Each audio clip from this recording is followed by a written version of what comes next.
हरे कृष्णा मित्रों, श्रीमद् भागवत गीता अध्याय नंबर 1 के चौथे श्लोक में दुर्योधन कह रहे हैं अपने गुरु द्रोणाचार्य से, अपने सेनापति से, अत्र शूरा महेशवासा भीम अर्जुन समायुधि युधानो विराटश्च द्रुपदश्च महारथ। इस सेना में भीम तथा अर्जुन के समान युद्ध करने वाले अनेक वीर धनुर्धर हैं तथा महारथी हैं, युधान हैं, विराट हैं तथा महाराज द्रुपद हैं। युधिष्ठिर इसके पहले वाले श्लोक में कह रहे हैं कि उनको कुछ संशय हो रहा है कि हो सकता है वो युद्ध हार जाएं। इसी बात को आगे लेकर के चौथे श्लोक में बता रहे हैं कि यद्यपि युद्ध कला में द्रोणाचार्य की महान शक्ति के समक्ष धृष्टद्युम्न महत्वपूर्ण बाधक नहीं था, किंतु ऐसे अनेक योद्धा थे जिनसे भय था। दुर्योधन उन्हें विजय पथ में अत्यंत बाधक मानता था, क्योंकि इनमें से प्रत्येक योद्धा भीम तथा अर्जुन के समान दुर्जय था। उसे भीम तथा अर्जुन के बल का ज्ञान था, इसलिए वह अन्यों की तुलना इन दोनों से करता था। इस श्लोक में युधिष्ठिर, भीम, अर्जुन, नकुल, सहदेव, ये जो महान पराक्रमी योद्धा हैं, दुर्योधन ऐसे ही अर्जुन की सेना में तमाम ऐसे और योद्धाओं को देख रहा है और घबरा रहा है मन के अंदर। अपने आचार्य से ये कह रहा है कि इनकी सेना में ऐसे ऐसे तमाम अनेक योद्धा हैं। बात यहां अब ये आती है कि यहां पर भी अगर दुर्योधन के समझ में आ ही गया था कि अर्जुन की सेना में भारी भारी योद्धा हैं, संशय हो रहा था, फिर संशय के बाद अगर आपके मन में कोई चीज संशय हो गया तो आपको परिणाम भी दिखाई पड़ता है। तो अगर महाराज दुर्योधन, चूंकि अभी महाराज तो नहीं हैं लेकिन महाराज के बेटे हैं, तो महाराज संबोधन किया जा सकता है। अगर महाराज दुर्योधन चाहते तो इस युद्ध को यहीं रोक देते। यहां तक भी अर्जुन का डिमांड यही था कि मुझे 5 गांव चाहिए हस्तिनापुर का, 5 गांव उनको दे दिया जाता, युद्ध से बच जाते, अपने सारे मित्र, संबंधी, सखा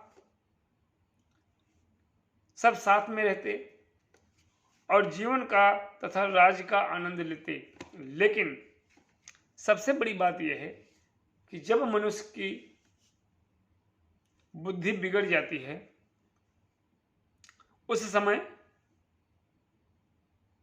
मनुष्य अपना निर्णय नहीं ले पाता। और ये बुद्धि बिगड़ती कब है? जब आपके अंदर अत्यंत क्रोध हो जाएगा। वो क्रोध किसी भी प्रकार का हो, राजनीतिक क्रोध हो, आर्थिक क्रोध हो, पारिवारिक क्रोध हो।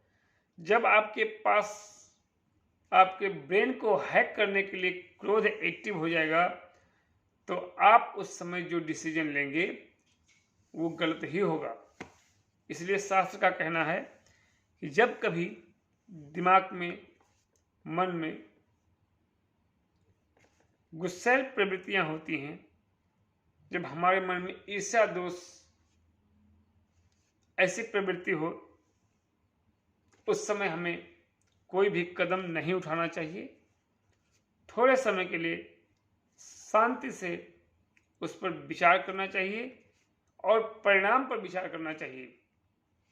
इस स्थिति में अगर आप किसी सखा संबंधी से राय लेते हैं तो हो सकता है अगर आपका वो चहेता होगा और आपको चाहता होगा तो ये परिणाम, ये रिजल्ट देगा, ये ज्ञान देगा कि आप युद्ध ना करें। लेकिन अगर वो भी उसी प्रवृत्ति का होगा, बिगड़ेल प्रवृत्ति का, गुस्सेल प्रवृत्ति का, और आपको एक तरफ से वो सपोर्ट करता होगा कि नहीं लड़ाई तो करनी है, जो भी होगा देख लिया जाएगा, तो इसमें जो देखने वाली बात होती है वो कोई नहीं देखता। लास्ट में रिजल्ट आपको ही भोगना पड़ेगा। यही काम यहाँ पर दुर्योधन कर रहे हैं। वो जानते हुए कि हमारी सेना और पांडवों की सेना आसपास में दोनों आमने सामने खड़ी हैं। हो सकता है दुर्योधन के दिमाग में हो कि मैं ही जीत जाऊं, लेकिन चूंकि यहाँ संशय पैदा हो गया और जब मन में शंका हो जाता है तो वो काम निष्फल हो जाता है।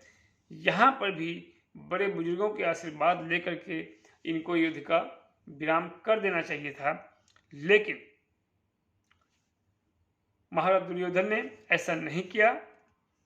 लड़ाई के लिए जानते हुए भी आग में हाथ और पैर डालने का काम किया। और फिर आप लास्ट में देखेंगे कि दुर्योधन और उनकी सेना का क्या हाल हुआ। आप लोग इस श्लोक से अपने दिल और दिमाग में ये धारण करें कि कोई भी कार्य अगर आपको लगता है कि किसी के प्रति मुझे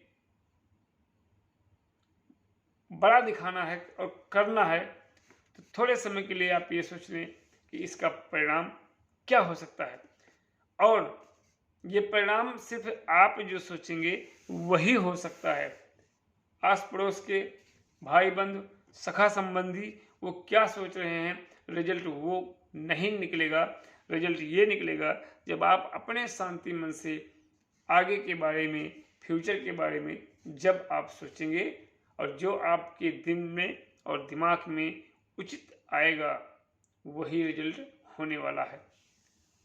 तुलसीदास जी ने बड़ी अच्छी सी चौपाई कहा है कि जाकी रही भावना जैसी,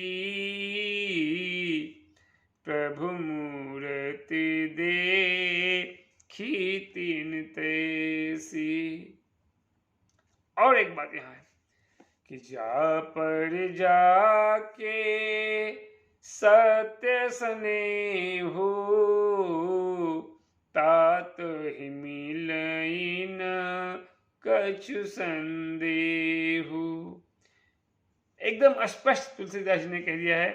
हालांकि तुलसीदास जी तो बहुत बाद में आए, लेकिन आज उन्होंने हमारे लिए सरल बना दिया, क्योंकि हो सकता था हम श्रीमद् भागवत गीता के श्लोकों को ना समझ पाएं। उसके पैरेलल में, उसके साथ साथ में जो स्वामी गोस्वामी तुलसीदास जी ने हमें दिया है, वो हमारी सरल भाषा में हमें सीखने के लिए और समझने के लिए बहुत कुछ बताता है। तो आगे के चौपाई में, आगे के श्लोक में हम आपसे कल मिलेंगे। आपको बहुत बहुत धन्यवाद। श्री कृष्ण भगवान की कृपा आप सब पर बनी रहे। हरे कृष्णा कृष्णा कृष्णा हरे हरे, हरे राम राम राम हरे हरे।